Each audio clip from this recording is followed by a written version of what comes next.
Folks, may I have your attention, please?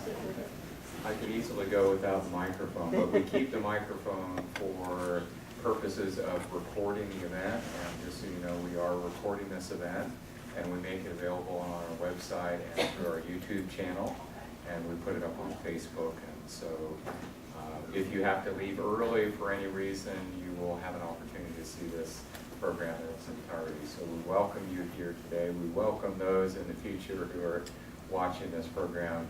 And my role here as Executive Director, my name is Ian Houston, is to create a space where these sorts of programs can happen. And some of you have been around AFSA a long time, and you've seen the evolution of our space and our building. We own this building, and so this is a really important purpose of a building that brings people in, particularly our retirees and folks where we can use this building in a way that we can energize our various constituencies and get people going and welcome people in who are not of the Foreign Service. That's important as well. So welcome to everyone. And I wanted to very quickly introduce Keith Curtis, who is going to do the more formal introduction of Peter. Keith Curtis is the Vice President of the Foreign Commercial Service at the American Foreign Service Association, serves on our governing board, and has done so for now, Keith, about 4.5 years. So he's a tested veteran and really has made a profound contribution, both with the FCS, but also more generally with the board and the various issues that we engage. So Keith, I turn it over to you. Thank you.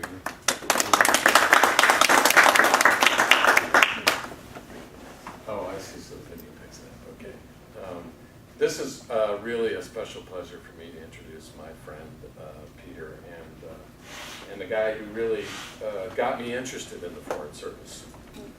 So it's a lot to go for. But yeah, Peter and I have known each other since 5 years old and grew up a lot together. And in fact, I remember when he first went off as a Foreign Service kid with a little tear in his eye, left our neighborhood to go off, and his father was assigned to the court of St. James. And you know, I thought at that moment that, well, this is kind of rough, this Foreign Service stuff. And then shortly thereafter, I went to visit him and found that actually living in the residence of the Charge d'Affaires of the United States of America in London is really not such a bad deal.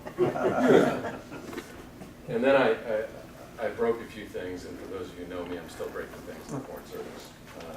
But Peter went on to build a lot of great things, and a lot of good things, and he's, after picking up degrees at Harvard and the London School of Economics and at Tufts in Dartmouth, he went on to be Senior Vice President at Rodale Press, where he worked on some great magazines in outdoor living and men's health.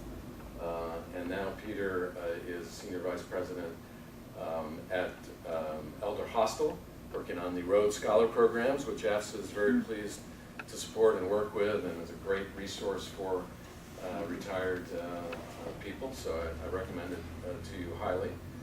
Peter and I, like probably a lot of people in this room, are baby boomers, and the group has been described, I've read, as one of the largest, most educated, healthiest group of seniors that the world has ever seen.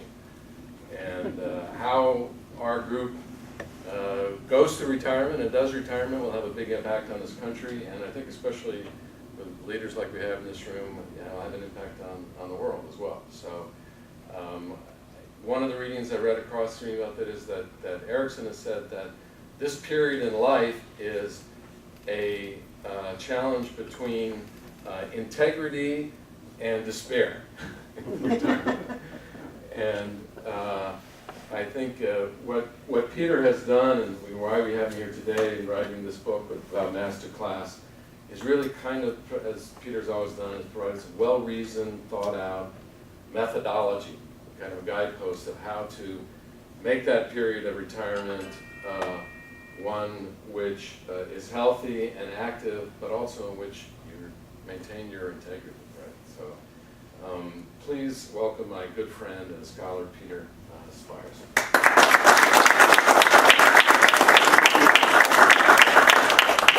It's a pleasure to be here, not only because I did grow up as a foreign service brat, but and Keith's comments really brought back some memories about leaving for London in 1966, and it was more than a year. I remember really just totally losing it, driving away from this neighborhood that I lived in all my life, and driving to New York and getting on the SS United States and crossing over to England. It was, but I have to say, even as upset as I was to leave, I got over it very quickly. And, quickly adapted to living in that great city and had a great 3 years there.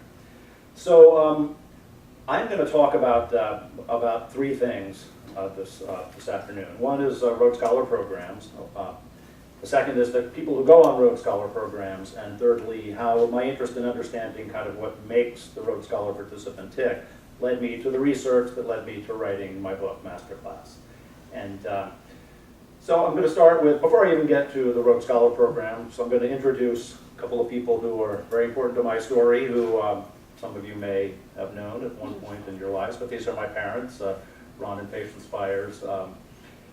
I mentioned them because before I came to work at Rhodes Scholar 11 years ago, everything I knew about Rhodes Scholar was from them, because they'd been longtime participants in the program, had great things to say about it, made me very excited to come and work at Rhodes Scholar.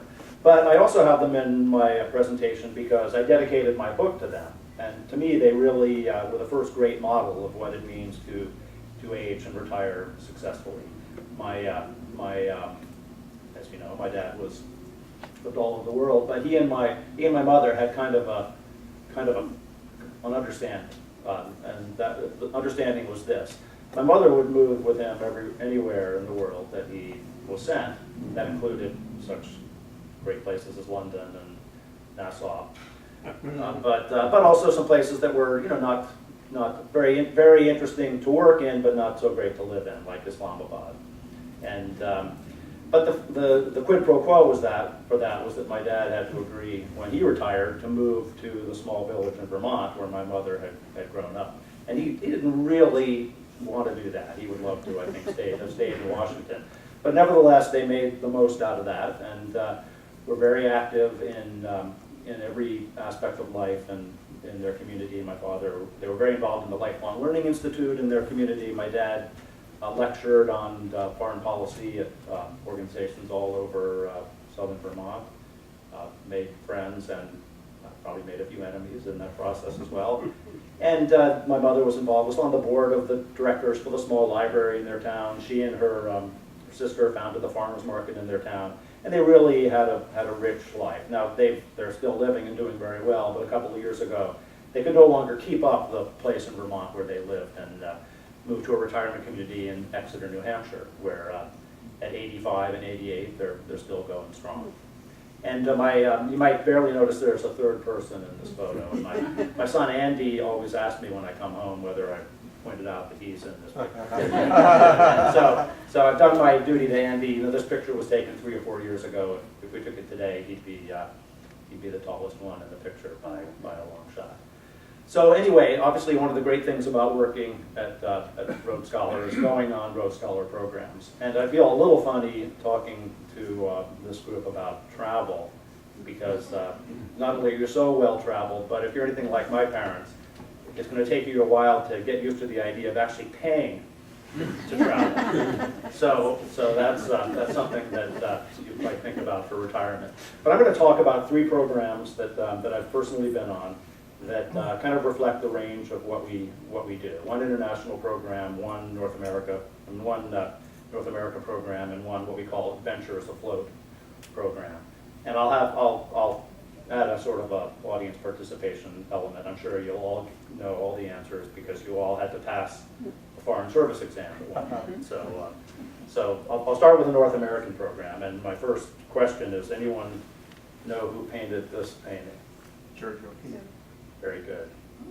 It's George O'Keeffe. And I use this painting to illustrate a program that we we do in northern New Mexico that kind of reflects all aspects of life in this wonderful part of America. The natural history, the Native American history and culture.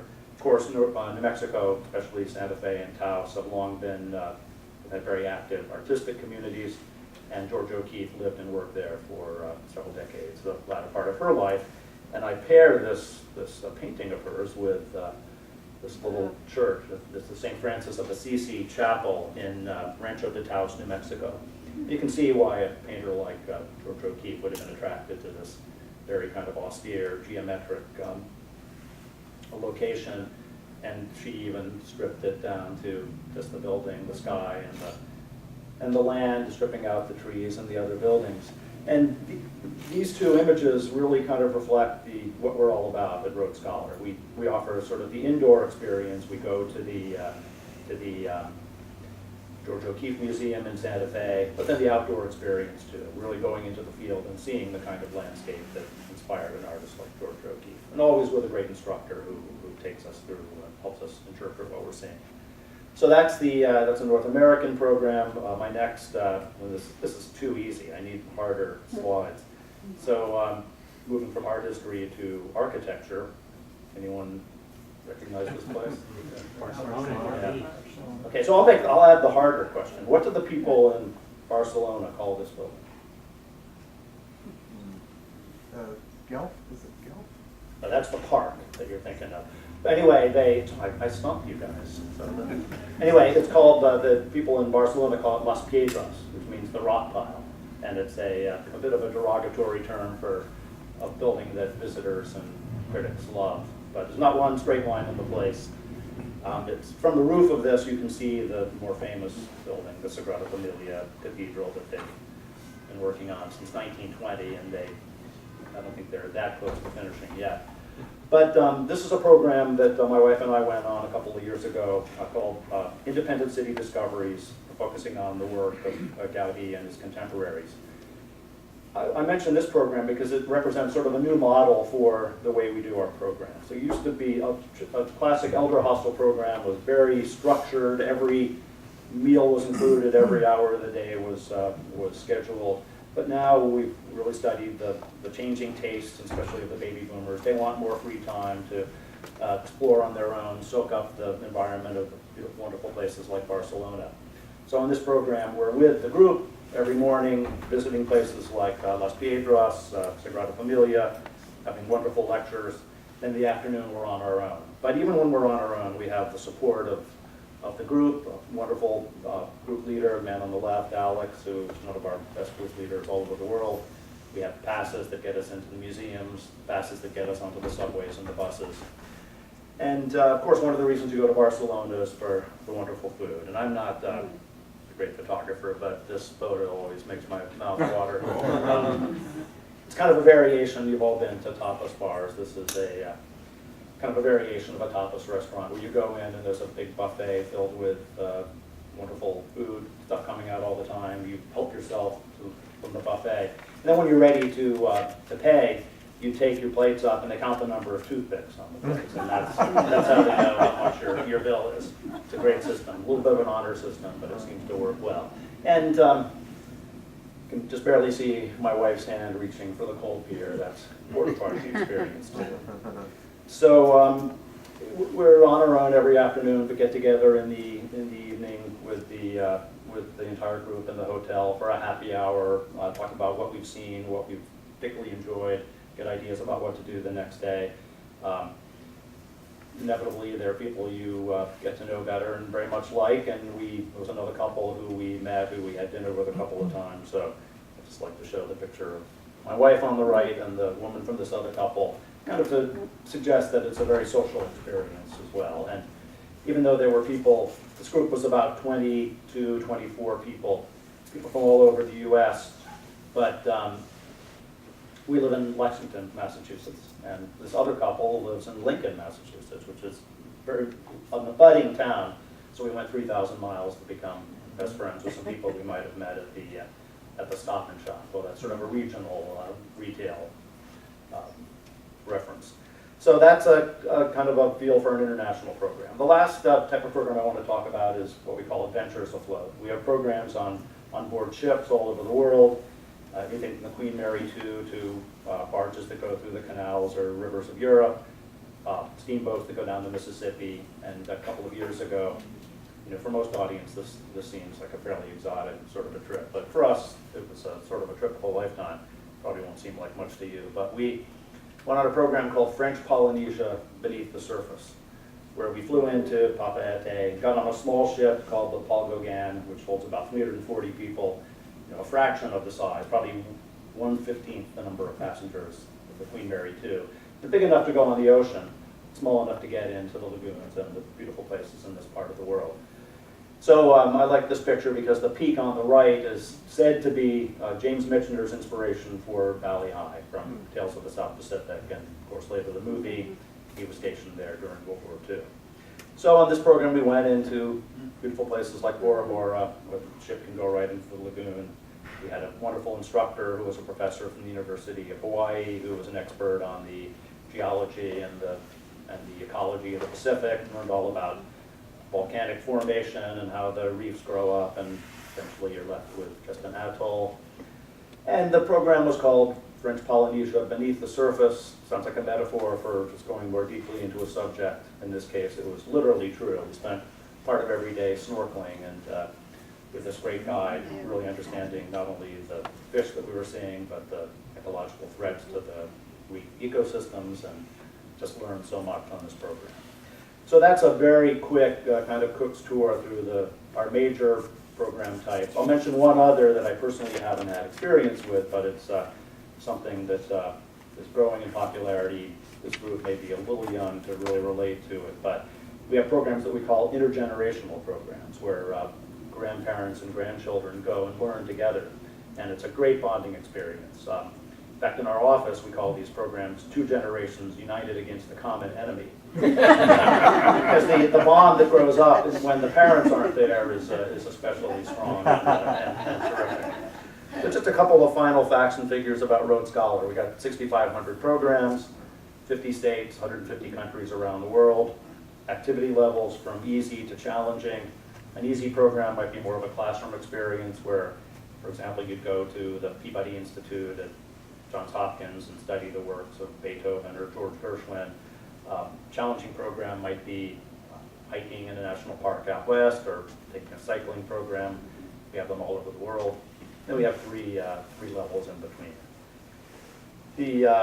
We really work hard to provide expert instruction, behind-the-scenes perspective, access you can't get when you travel alone. When our program in Rome, for example, we go into the Sistine Chapel like many groups, but we go when no other groups are there. So you can experience this very spiritual place in the way that it was really intended. And we were very glad that the College of Cardinals only took a few days to pick the new pope, because of course while they were in there, we couldn't go in there.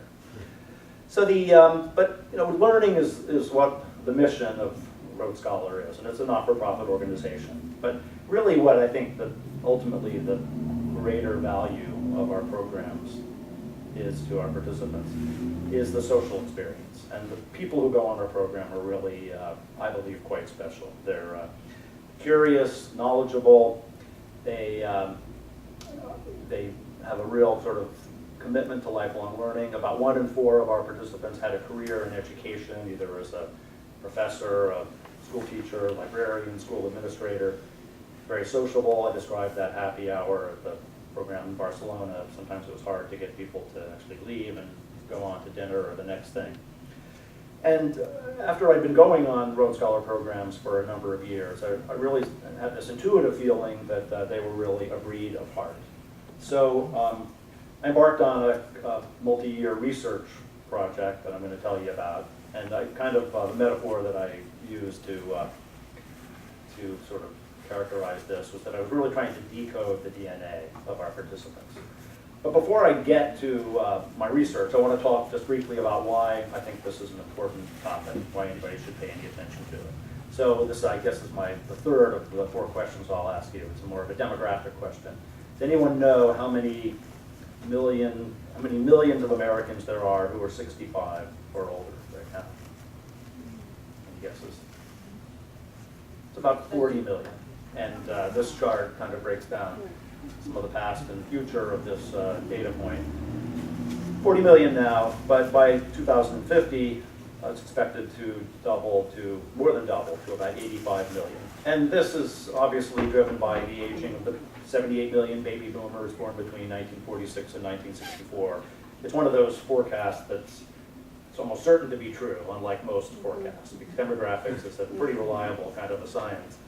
So what I've tried to do in my book is to draw on the experiences and the wisdom of people who are in retirement now and turn it into a book of advice, a roadmap, if you will, for the next generation of people who will be moving into retirement. The other, looking backward, the point that I want to make is that this is a phase of life which, until about 50 years ago, had never existed before in all of human history. It simply wasn't true that people didn't live much past the time that they worked. If you go back to 1900, there were about 3 million people in America who were 65 or older.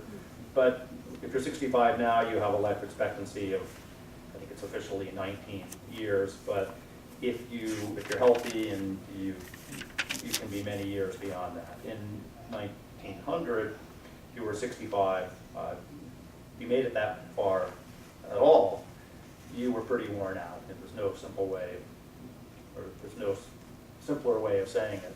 If you were a man, you would work in a factory or a farm or a mine. The woman, you'd work at home, but without the modern conveniences people have now.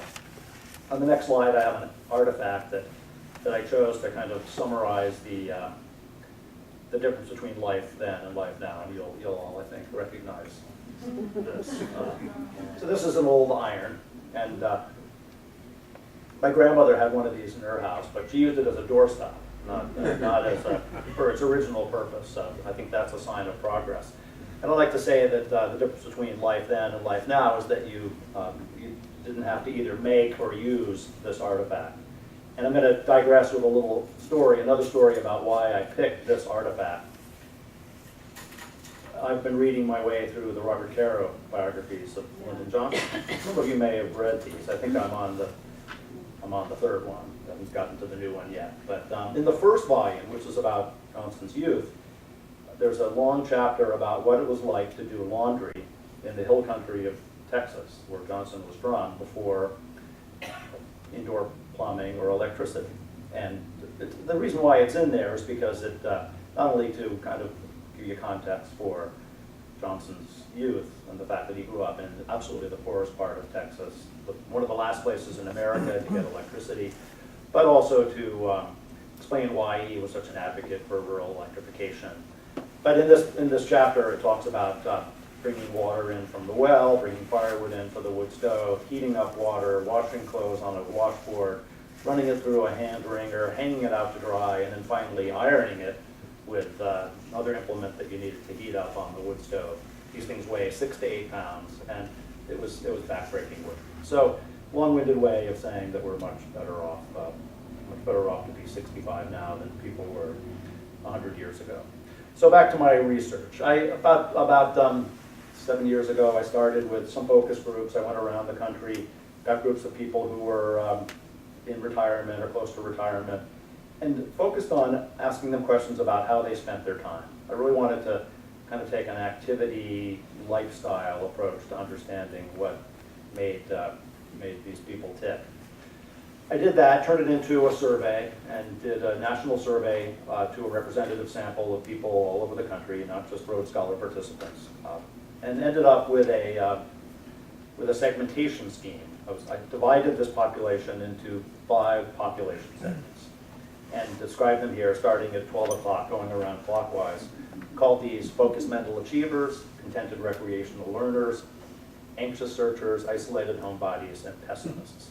And these are very dramatic names, but if any of you have done any research or formal segmentation work, you want to have very dramatic names for the groups, not only because you want to communicate what's truly similar about the people within one group, but also explain how they're different from the people in the other groups. So that's how we came up with these names. And the first two segments are the ones I want to focus on, the focused mental achievers and the contented recreational learners. Between them, they represented about 45% of the population we sampled.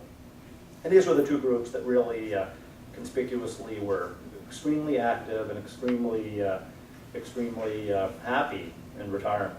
We developed, the survey itself asked about dozens of activities, but also I worked with a professor from Brandeis University to develop a battery of questions that got at issues of contentment, of feeling of control over one's own life, optimism, all the things that he and I determined were really markers of successful retirement. So what we found out was that these two, if you will, favored groups, who represented 45% of the population, were the ones that were extraordinarily active and also extraordinarily happy, well-adjusted, feeling good about themselves at retirement. We gave these nicknames, actually. We called the focused mental achievers the sharks, and the contented recreational learners the dolphins of retirement. They were, it's interesting because the focused mental achievers were actually more active, but the contented recreational learners were just a little bit happier than the so there's that might be a message about overcommitment and overscheduling too.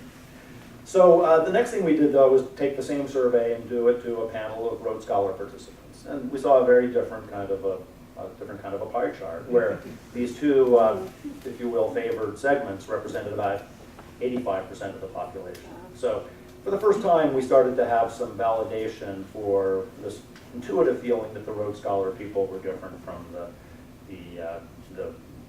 sort of average retired person in America. I wanted to go more deeply though, so I went back to all the people from the Rhodes Scholar panel who had fallen into one of these two segments and sent them a follow-up survey. And it was a kind of a very, it wasn't really quantitative, it was really more qualitative. I asked them to write an essay and tell me how they spent their hours, their days, and their weeks. I wanted to really do almost some anthropological level work into the lives of these people. So I ended up with about 500 responses. These were very thoughtful essays, very detailed, and what I did with them was I took every response, put them on a big spreadsheet. I still have this on a computer in my office. And about 500 rows.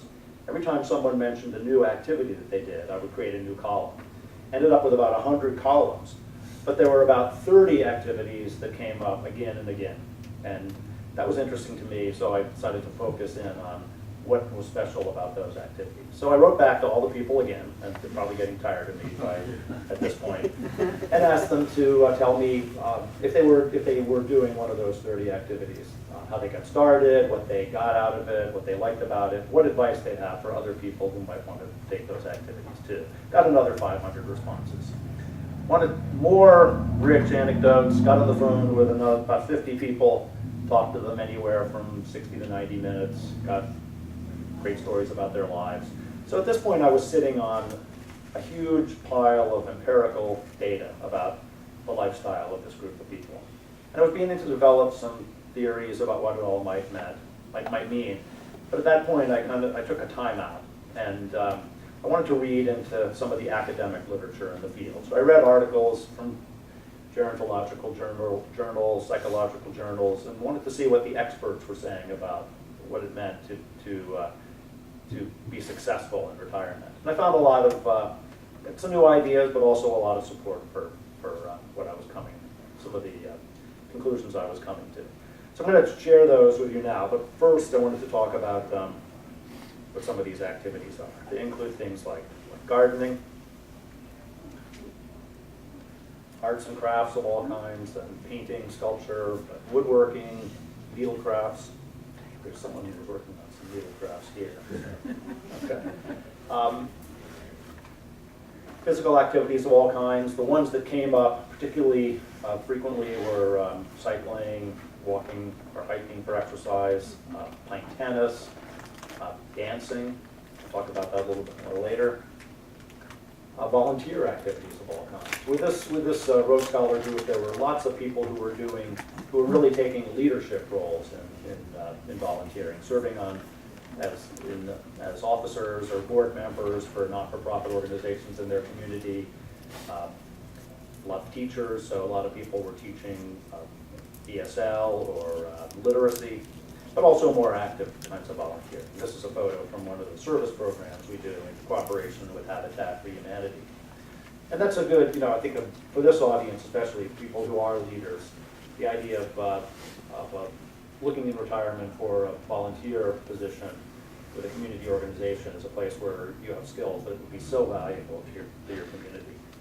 Music was another one that came up again and again. Not just a lot of people singing in choirs, choral groups in their community, but also people who maybe in high school, college had played a band instrument and put it aside to focus on their career or their families, but in retirement we're coming back to it and taking lessons, joining community bands and orchestras. Nowadays there's a whole, there was an article in the style section of the New York Times about 4 or 5 years ago that I ended up quoting in the book about I think it said the boys in the band, the kids in the band are AARP members, and it was about people going back to playing rock and roll in retirement. So that's a kind of a mini trend in itself. Also talked to a lot of people who were in retirement taking piano lessons, for example, for the first time in their lives, and learning, advancing, getting so much enrichment and enjoyment out of it that it was very inspiring.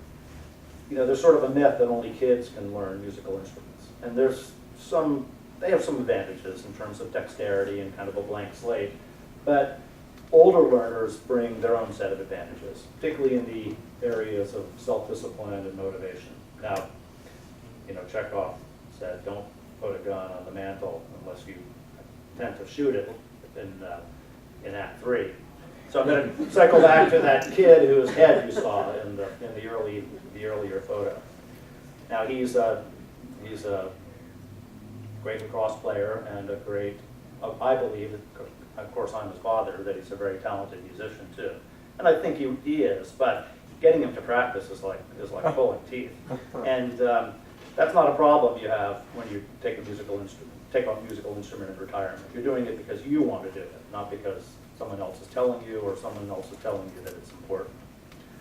Of course, since it was a Rhodes Scholar group, lots of people talked about educational travel, something that was important to them as well.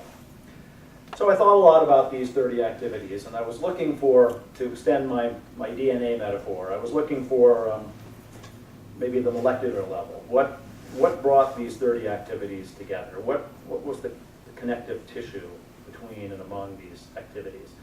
And thought about it, reflected on what I'd learned from the academic literature, and ended up with a scheme that I saw that there were 4 dimensions, that every one of these activities was rich in at least 2 of these dimensions. Most of them were rich in 3 of them, and many of them were rich in all 4 of them. I'm going to talk about those in turn, and if you never buy or read my book, if you don't take anything else away from this presentation except these 4 concepts, then I think I will have achieved something. And if you think about what your life is rich in among these dimensions, where it might need a little adjustment or balancing, then I think I will have accomplished something. So the first of those is socializing. And there's lots of research about the value of socializing and the critical value of it in retirement. I like to keep things positive, but I should point out that there's also research about the negative health consequences of isolation and loneliness. So it sort of cuts both ways. I should point out too that for men especially, this is critically important. And I'm not going to step into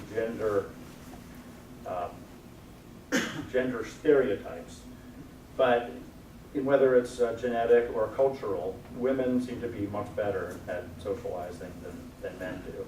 And where I think men have a challenge is that they have 2 major social groups in their lives. One is work, one is their family. And when they retire, the work piece goes away, and then they tend to over-rely on their spouse, either to be, or at least to organize their social life. And that can be unfair to a spouse, and it can also create tension in a relationship. So men especially need to work extra hard at building social engagement and networks outside of their, once they're no longer working. I saw this with my own parents. You know, my dad's a social guy, but he, as they started to get a bit older and some of their peers and their friends in the neighborhood started to die, my mother felt acutely, started to feel really lonely. And that's one of the reasons why they moved to the retirement community. And my dad didn't feel that way, because as long as he had her, he was happy. So she really led the charge into the retirement community. I think he would have, as long as she was there, he would have stayed outside of it all along. But anyway, I want to talk a little, one of the fields that I'm fascinated by is evolutionary psychology. And I'm going to talk a little bit about about some of the deeper reasons why socializing is important. And in one of the kind of interesting byways that I traveled down in researching my book was especially through a book called Grooming, Gossip, and the Origins of Language. And you wonder, so what do these three fellows have to do with this topic?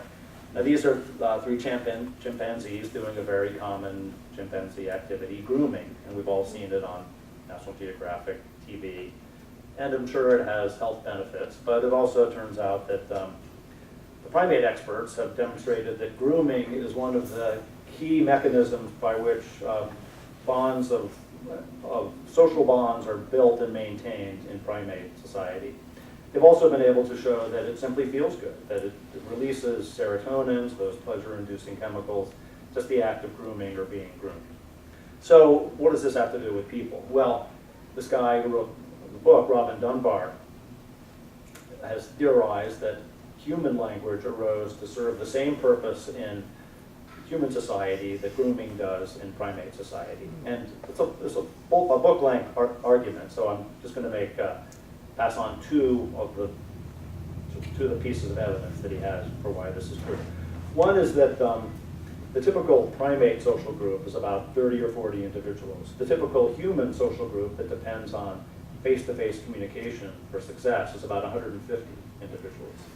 And this actually has come to be called Dunbar's number in sociology, because there's lots of examples of this through history and through society, ranging from the way military units are organized, even to the when Brigham Young organized the Mormons to trek from Illinois to Salt Lake City, he organized them into groups of about 150 because he found that that was the size of group where you could get to know and have a relationship with everybody in the group, and without being so big that it became unwieldy. So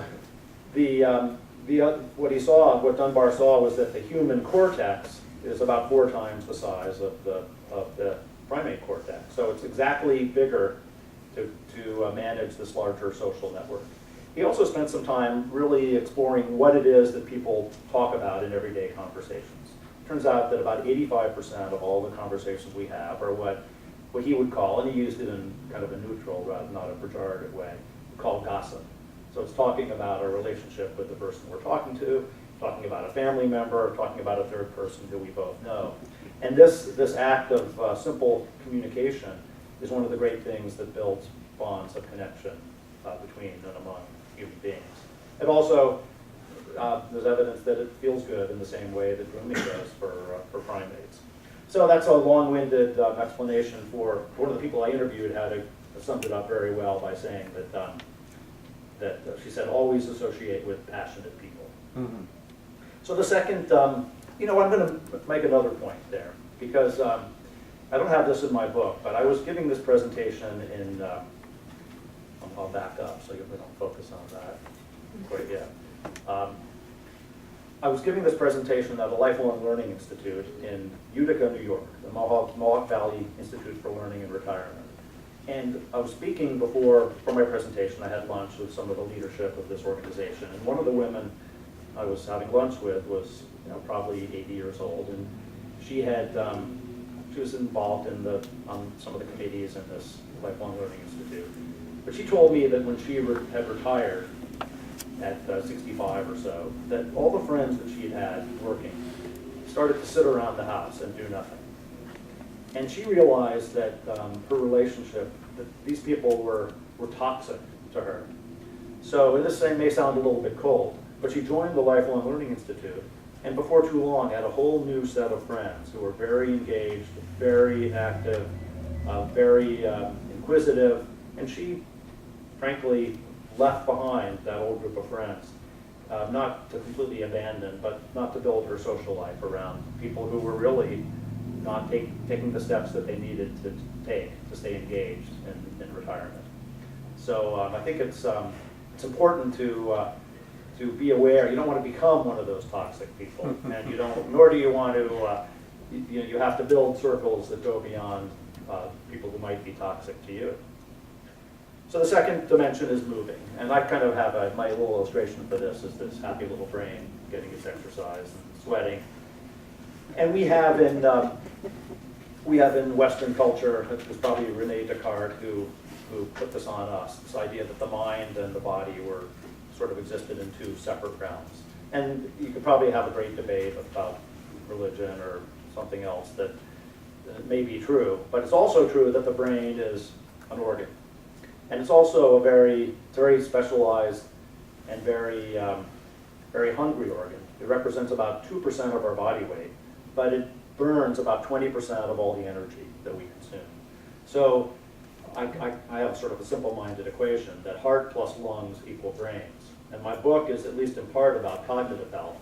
And to me, the most important thing you can do to keep your brain healthy, much more important than doing a computer program that people say will keep your brain sharp or taking a supplement, is getting exercise and keeping your heart and lung system healthy, and that'll help to keep your brain healthy. One of the people I interviewed said she exercised not because she liked to exercise, but because it helped her continue to do the other things that she did like to do. And this is someone who didn't even start exercising until she was 65 years old. The third dimension is creating. And creativity is like chocolate for the brain. And I have to, especially since we're right by the GW campus, I have to give attribution for that quote to a wonderful guy who worked there and was an expert on aging, who passed that quote along to me.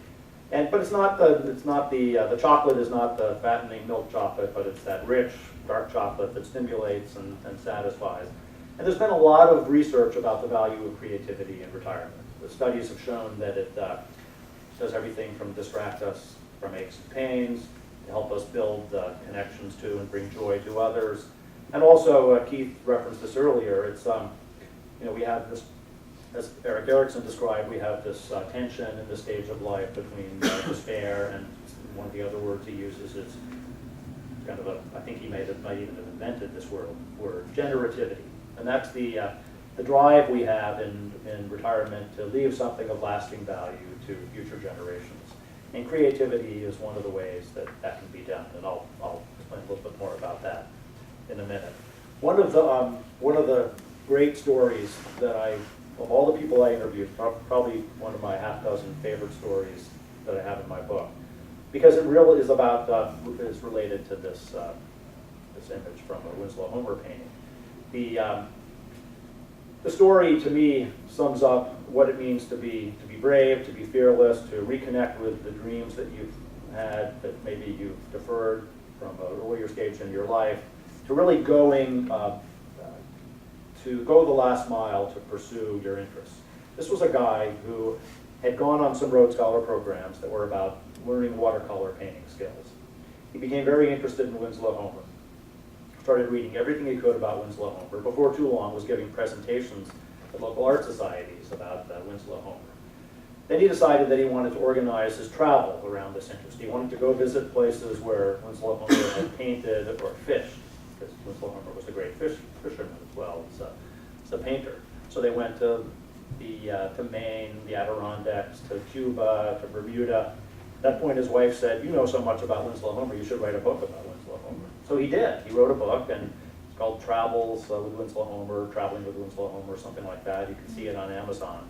And it was just a great story about how he had started with this interest in watercolor painting and then really pursued it to its, as far as he really conceivably could.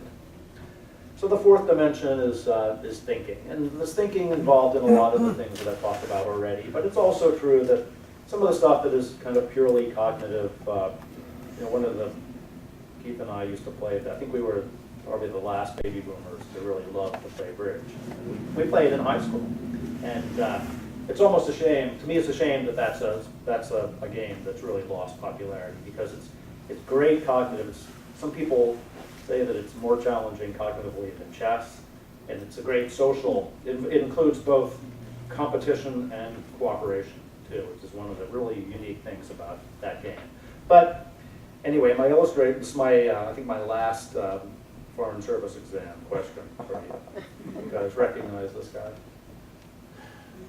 Norman Mailer. Okay, well, why, what does Norman Mailer have to do with this? Well, Norman Mailer loved to do the New York Times crossword puzzle. He did it every day. Something I've been doing it since I was in high school too. I love to do it too. But he said that for him, doing the crossword puzzle was like brushing his teeth or shaving. He said that there's a great quote from Norman Mailer that said, for him, doing the New York Times crossword puzzle was combing his brain. And I like this picture because it showed that at least he was combing something. So those are the 4 dimensions: socializing, moving, creating, and thinking.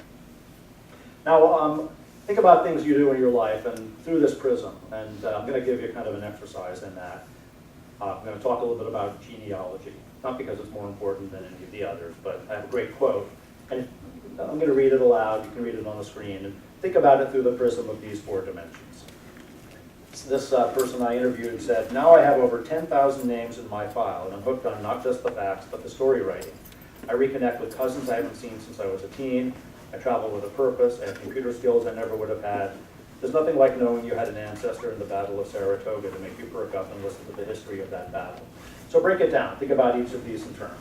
Socializing. Before I wrote this book, I thought of genealogy as kind of a monkish activity where you'd either be scrolling into archives in some town hall or church basement, or nowadays maybe with your computer screen building a family tree on Ancestry.com. It turns out genealogists are very social. They love to join genealogical societies, go to luncheons, learn, share techniques with other people who have the same interest. And also in this, as you see in this example, they help them reconnect with family members that they've lost touch with. So that's the socializing piece. Moving, well, maybe not too high on moving, but for this person, it organized some of the travel that they wanted to do. They wanted to visit countries where their ancestors were from. Many genealogy buffs eventually want to go out to Salt Lake City and use some of the great genealogical resources that the Mormon Church has created out there. Creating, they're writing the story of their family's history. This is a great, going back to the reference to Erik Erikson for generativity. Writing your own life story or your family's life story is a great gift to your children or your grandchildren. You know, my father wrote a very 30, 40 page autobiography that I love to have, and I share with my children, and it's a great gift from him. Lastly, thinking. I point to the computer skills that they say they've learned. So I was sort of at this point in my research, and I'd kind of done the research, but now I had to figure out how to turn it into a book. And I used to work in the magazine publishing business, and one of my friends, who was one of the writers for one of our magazines, was a great magazine writer, but also started writing books. And he said that the difference between writing magazine articles and books is that magazine articles have a beginning and an end. And books have a beginning and an end, but a big middle, and that's the hardest part of all. So I was looking for a way to organize this material into something that would be digestible, easy for people to follow, that would have sort of a progression through it. So I hit on this idea that what if you could get credit for doing activities in your life the way that you used to get credit for taking courses in college? Then it also occurred to me that these 4 dimensions were very much like the distribution requirements that we all had when we were in college. You had to take a certain number of humanities, natural science, social sciences, that sort of thing. So what I did is I sort of risked their indulgence, I think, but I went back to the people I'd surveyed many times already and asked them to rate the activities that they did on a 0 to 3 point scale, 4 point scale, but on the 0 to 3 measure, to give a value for their activity on each of these 4 dimensions. So I ended up with what I called a credit matrix. So, for example, for doing an hour of work in genealogy, you would get 2 credits for socializing, 1 for moving, 2 for creating, and 3 for thinking. And I'll explain in a minute how this kind of unfolded into a program in the book. But just a couple of kind of general points about the book. It's organized around this college metaphor. It's balanced and holistic. You know, there's a lot, especially in the area of cognitive health. I believe there's a lot of stuff being peddled that you need to be a little suspicious of in terms of either computer programs or supplements. Probably not bad for you, but I don't think it has the value that a holistic, balanced approach built into your lifestyle has.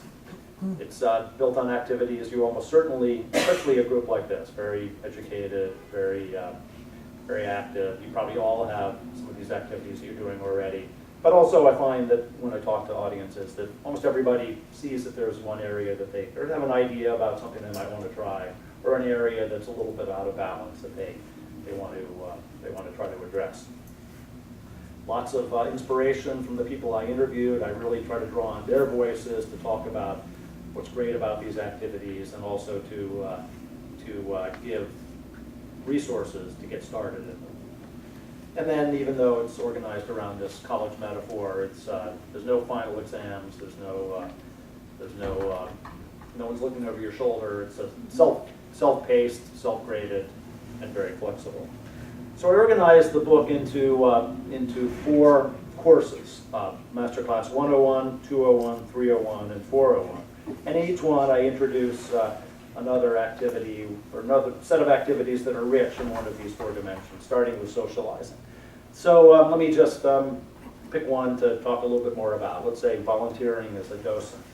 I interviewed probably a dozen or more people who were doing really sort of high-level docent work, and everywhere from the Museum of Hawaiian Culture in Honolulu to the Coastal Aquarium in Oregon to the National Public TV station, or to the Public Television Station in San Diego, to the Fog Art Museum at Harvard.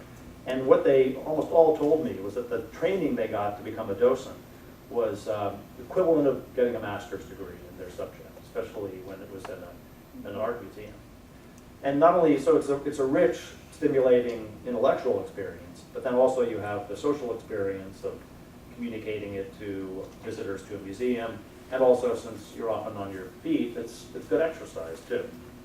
So at the end of each of these chapters, I have 6 or 8 things that I ask people to do before they move on to the next level. I'm going to just share a couple for each of these levels. Masterclass 101, I ask people to get a library card. Maybe that sounds sort of like a no-brainer, but libraries, along with lifelong learning institutes, are, to me, the twin pillars of lifelong learning in most communities. Libraries have become so much more than a place just to get books. They're a place for community meetings, for lectures, for presentations, databases that you can tap into for research. The My Library system, Middlesex County, Massachusetts, it's admittedly an outstanding, probably well above average library system. We have access to online language learning programs, internet-based programs that you'd pay hundreds of dollars for if you weren't a member of the library. Then lifelong learning institutes. These are, you may be familiar with these. They're about somewhere between 400 and 550 of these around the country. They're typically associated with colleges or universities, and they're places where retired people come together and teach each other courses on subjects that they're particularly interested in. My parents were very involved in the one at Green Mountain College in Dorset, Vermont. My dad taught classes in international relations, Middle Eastern issues, something that all of you would be well prepared in school to do. And in fact, we have on the Rhodes Scholar website, there's a resource for finding lifelong learning institutes in your community. Master Class 201 focuses on moving. We mentioned one, dancing. Dancing, as it turns out, is, you might say, the superfood of the Masterclass program. I think you can get more, in my scheme, more credits for an hour of dancing than you can for anything else. And I'm talking about things like ballroom dancing, salsa, swing, square dancing, and these are the sort of the more structured pattern kind of dancing. It's great socializing. You know, lots of religions have frowned on dancing because it can be a little too social in some cases. It's great moving, obviously. It can be very creative, especially when you get a little better at it. And then, of course, there's a lot of thinking, a lot of steps to learn. And it's also it's efficient, and that's really what my book is about finding activities that give you all of these dimensions all at once, rather than having to find them separately. So my wife tried to get me to learn ballroom dancing, and it was not a great experience. It was a bad experience for both of us, but for different reasons. Me, because I was no good at it, but not so great for her because she realized if she wanted to continue to do it, it would have to be with someone else. So anyway, at the end of Master Class 201, I challenge people to, if you're active, this probably seems like nothing, but if you're just beginning to exercise, walking a mile or cycling 3 miles could be a major stepping stone. Then I ask people to, and I come from Rhodes Scholar, and people say, well, do you have to go on Rhodes Scholar programs to complete the masterclass program? Absolutely not. I feel that if you're willing to look with fresh eyes, you can find opportunities in your own backyard that are just as rich as traveling across the country or even going internationally. And I have an exercise in the book where I ask people to draw a circle 100 miles around where they live and spot where you could drive in 2 hours. And really study that area, look for places that they might have overlooked. And when I did this myself, I focused on Hartford, Connecticut. And I live in Boston, my in-laws live in Philadelphia. So we drive down there probably 3 times a year. We go, those of you who know Connecticut, you go on Route 84 right through Hartford. I've never stopped in Hartford. And there is, you know, if you've never been there, you probably at least associate it with insurance companies, and it's true. It's kind of a little modest skyline, buildings that say the Hartford and Aetna. So when I did the exercise, I asked myself, what is in Hartford? And I found out that one of the great small museums in America, the Wadsworth Atheneum, is there. There are 2 fascinating historical homes, the Mark Twain House and the Harriet Beecher Stowe House. And there's a wonderful theater company, the Hartford Rep, that has a national reputation. So the summer when my kids are in camp, my wife and I are going to go and spend an overnight or maybe a whole weekend there and explore some of these things that we had kind of dismissed on our going 60 miles an hour on 84 right through downtown Hartford. Master Class 301 focuses on creating. Let me point to this idea of a play reading group. I like to call this book clubs on steroids. And we, are any of you in book clubs? Couple. So this is an idea where it's you might want to consider as an alternative for your book club sometime. Instead of getting together for reading a book and getting together to talk about it, or if it's like my wife's book club, talking about it, then having a glass of wine, then talking about it some more, then talking about some other stuff. So find a play, a 1-act play, make copies of it, distribute it ahead of time, assign the parts, and when you come together, read the play out loud. You'll experience it in a different way. You'll hear it as well as read the words on the page. You'll see the play through the eyes of the character you've been assigned, and you'll find it to be at least maybe not something you want to do every month, but an interesting variation for your book club. For the checklist for 301, a couple of the things include, well, I'll start with the second one, really exploring the cultural resources in your area in a more in-depth, thinking about things that you might have overlooked, always going with friends, though, to make sure that it's a social experience as well.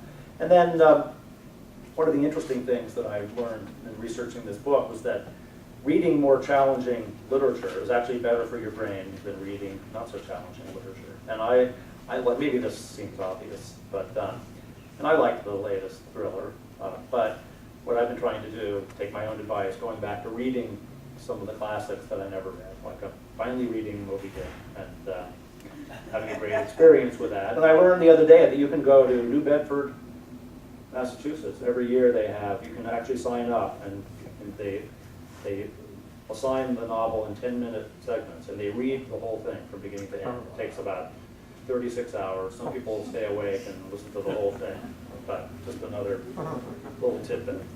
Masterclass 401 focuses on thinking, foreign languages. You probably all know 3 or 4 of them, so I'm not going to talk about that. I'll just skip right to the sort of the final exam for the whole Masterclass program. I asked people to put together a portfolio of these activities and do it for 4 weeks. And do it in a way where it's balanced across these 4 dimensions and meets some kind of minimum credit requirements as well. So on the next slide, I kind of have it's a little bit hard to read, a little fuzzy, but kind of a hypothetical, a lot of charts and things like that in the book to help people move through this in a programmatic way. This is a hypothetical chart for a week's worth of activity that more than meets the requirements. So this person is involved in their Lifelong Learning Institute. They got a volunteer job that they like, doing the play reading group thing. They're learning a musical instrument, and they're walking with friends for exercise. It's about 15 hours out of your week.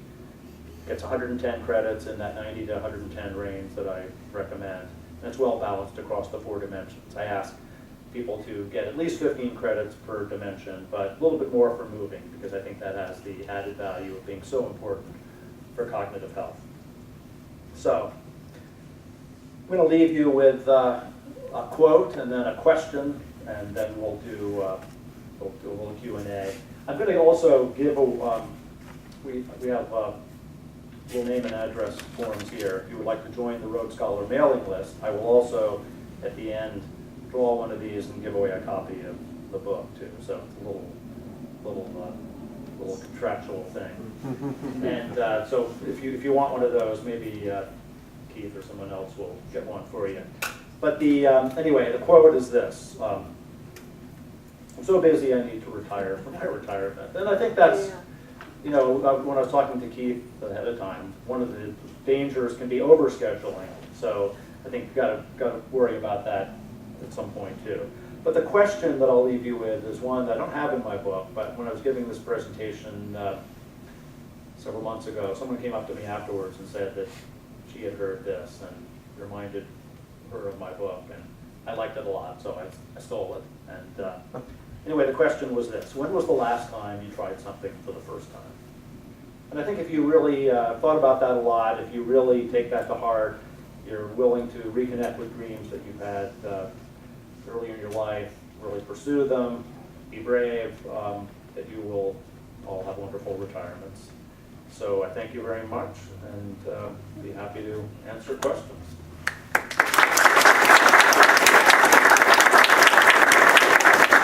I'll give one shameless commerce plug too. I'll have copies of the book for sale afterwards for $20 cash check, and not take credit cards. So, anyway, questions, comments about Rhodes Scholar or about the book? Yes, sir. I was interested as you were marching through your 4 dimensions, and I was waiting for the dimension about how all of these things touched on feeling or emotion, which I found very, very much part of my retirement. And I know it's hard to give exercises in that, but those things all meet that dimension. Well, it was interesting because other people have asked about, what about financial preparation or diet, I'm well aware that spirituality and feelings and reconnecting with those and have even confronting, addressing existential issues in retirement are important. But I wanted to focus on this sort of activity-based prescription. And there's lots of other books out there that cover these other topics. So I didn't feel that what I was learning from the group of people who I was studying, and I really wanted to make it an empirical work based on what I was hearing from them. It wasn't one of the themes that came out. So that's basically why I don't really address it head on in the book. Yes? I don't know if you want to address this, maybe someone in the group could. Well, first of all, a friend of mine goes on a lot of the Rhodes Scholar trips, and one of the ones that she really enjoyed that I'd like to do is you go to Richmond. I mean, who's ever really gone to Richmond, done all that? So otherwise, I'm wondering, and that when they talked about Richmond, there's an option for you to stay elsewhere, not to join the hotel part of the program. But basically, my question had to do with the expense of Rhodes Scholar. Do you know what they say about how it can compares with independent travel? Well, it's a good question. It's not an easy question to answer because we're very large. We do about 100,000 enrollments a year. We're the biggest organization of our kind. So we have a lot of buying power for hotel contracting and for things like that. So that helps us to keep our costs down. But we also invest in the learning content, having instructors and people who are going to be, really keep the educational content of the programs at a high level.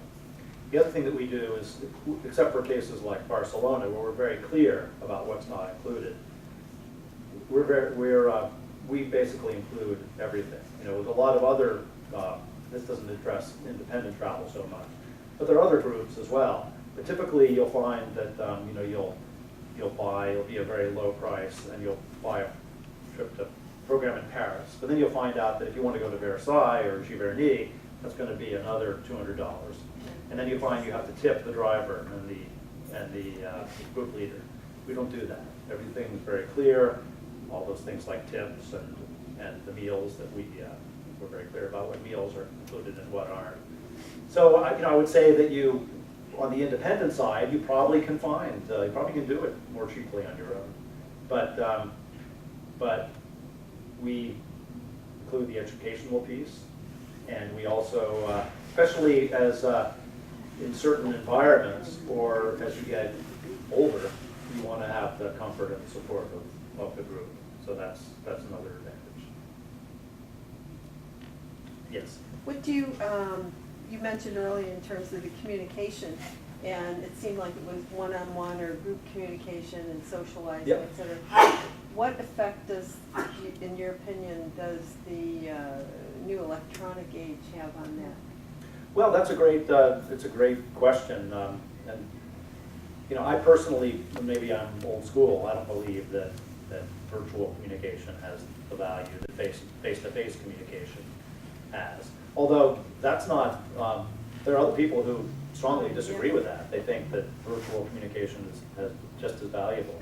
And I use Facebook, but as a foreign service brat, I have friends who from all over the world, and I probably wouldn't have a relationship with them if it wasn't for Facebook, because it's easy and it doesn't substitute for having friends in your community, but it's a great kind of added value, I think. But I believe that again, call me old-fashioned, but I like face-to-face communication. Yes. I've got maybe a kind of obscure question, but I'll ask it anyway. Well, I may not be able to answer it, but I'll listen. But when you were looking at your typology, the sharks and the dolphins, Yep. et cetera, I was struck by the fact there's no Venn diagram there. There's no overlap. Everybody's clearly in one side of the line or another side of the line. Frankly, that hasn't been my experience Yep. in life. Most of us cycle through different points and then cycle back. Did you and your colleague from Brandeis, who was helping you work the intellectual structure of this, do any thinking about that issue? Well, we did, and the answer I'll give will probably be partial. It might not be completely satisfactory.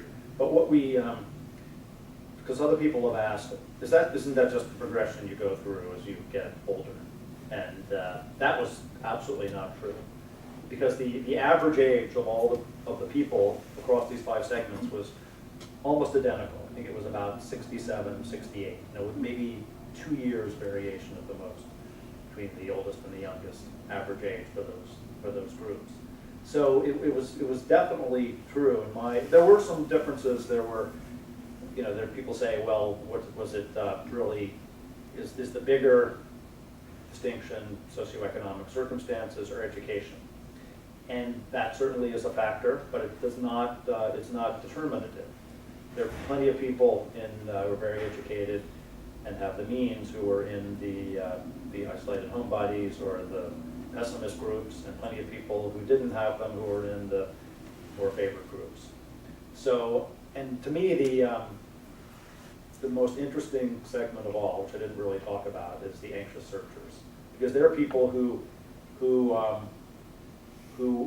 have a certain number of activities that they do, but are kind of on the fence.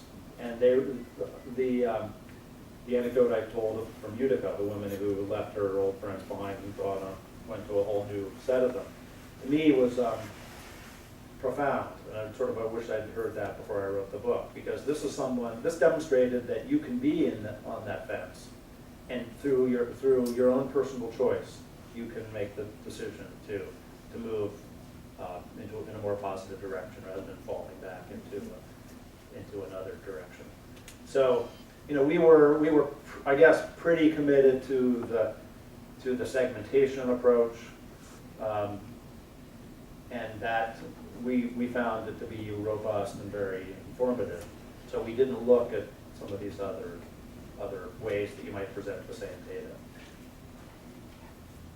That probably this is my characterization that it's partial and not completely satisfactory. True. Well, you can write another PhD dissertation to explain that. But Okay. No, it's good, yeah, sure. Okay. Yes. Did you have a question? Yes, I have a question. Wanted to know the same construct applied to health. Are the pessimists and the reluctant homebodies or whomever they are there and they're depressed because they're not feeling well? There was some correlation, but again, it wasn't determinative. I'd say in general, the people in the closer to between noon and 6 o'clock were somewhat healthier, but not substantially more. Yes. You mentioned the decline in popularity of bridge. In what sorts of settings would you expect to find this these days? Well, this is, I did a little research into this. There's sort of two types of bridge. There's what they call party bridge and there's duplicate bridge. Now, do you have any bridge players here? Okay, so you'll know what I'm talking about. Party bridge is when it's rubber bridge and you play it with your friends, and duplicate bridge is you go to a club and you have bidding boxes. You can't even say a word as you bid. You pull it out and it says 2 clubs and double and so forth, and you're playing against some other people who have the same hand, and you're trying to do better than that. And these people talk about sharks versus dolphins. This is a real distinction in the bridge world. And the party bridge people say that's no fun. The duplicate bridge people say those people are a bunch of idiots who just want to drink and have a good time, and sort of never the twain shall meet. But there's, even though party bridge has declined, there's actually quite an active, this thing called the ACBL, the American Contract Bridge League. And if you go on their website, you'll find probably some areas more activity than others, but probably, I would say in Washington, a very active ACBL scene where you could go and get instruction and play at this rather sophisticated level. I don't know whether the bridge players here see it the same way, but that's sort of what I learned about the bridge world. And it's I really, that's something that I think I would probably, I work full time, I've got teenage kids and I'm out here promoting this book as well. But that's one of the things that I plan to do more of when I retire.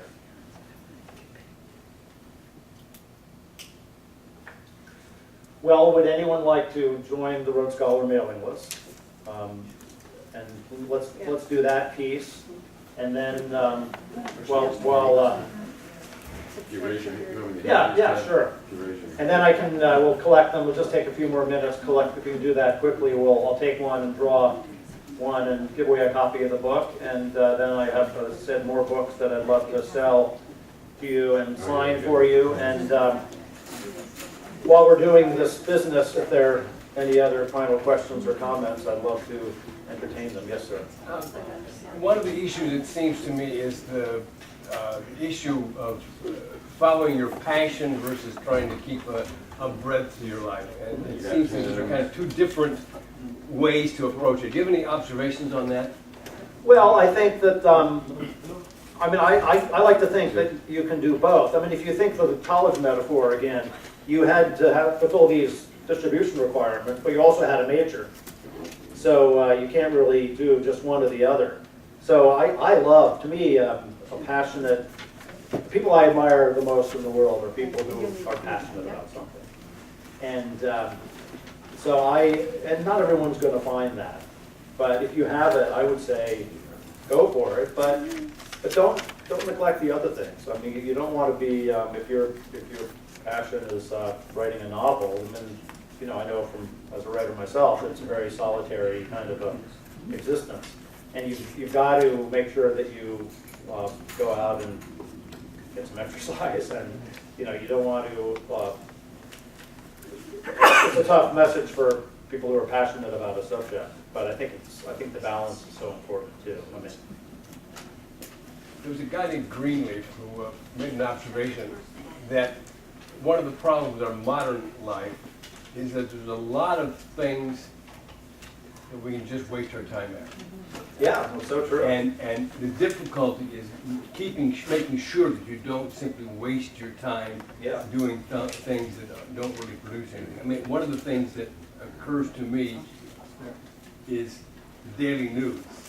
I mean, you can spend a lot of time keeping up with the news about stuff that you can't do a damn Well, I thing mean, about. you know, I live in Boston, so we've been in the news a lot over the last few months, and I found I couldn't go to work that day, on the Friday, when they did the shutdown, because the public transportation was closed. And I found myself watching CNN. And finally, I realized that I am learning nothing from this, because there's no news. It's just a bunch of people kind of trying to keep you on the channel by making it sound kind of fraught and tense. And so I totally endorse your point that you've got to be very sort of hyper vigilant about wasting your time on. But then, you know, you don't want to be so structured that there's no time for relaxation or fun. I mean, I wouldn't miss the latest episode of Mad Men, but I try to avoid watching Wolf Blitzer all the time. I just wanted to say that last weekend I went to I took the train up to Old Saybrook station and went to the Mark Twain house and the Harry Beecher stove. Oh, good. Went over the river on the ferry, and you should enjoy yourself. Good, I intend to. All right, do we have all the slips close? Anybody I haven't collected from and filled one out? Okay. Keith, you want to do the honors then? Want to take one of these?